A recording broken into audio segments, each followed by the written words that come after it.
Hey everybody, I'm Local 10's Chief Meteorologist Betty Davis. Let's get you set for the weekend, tracking potential Tropical Cyclone 18.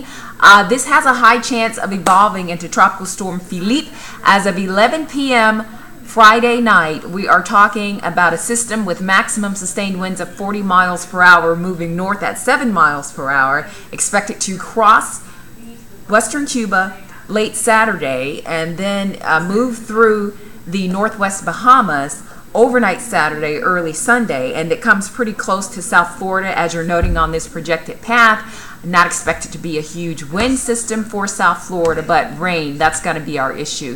So be ready for some wet weather on Saturday into early Sunday, and there could actually be some really hefty downpours. Could have some 2 to 4 inches of rainfall accumulating with isolated amounts of 6 inches for parts of South Florida. That does include the Keys, by the way.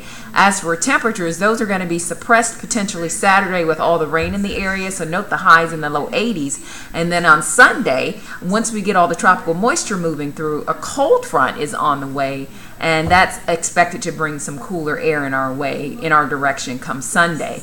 And that drops our temperatures for Monday morning. So there's your extended forecast. Be ready for the rain on Saturday. We won't even rule out gusty storms. Have a great weekend, and let's make the best of it all.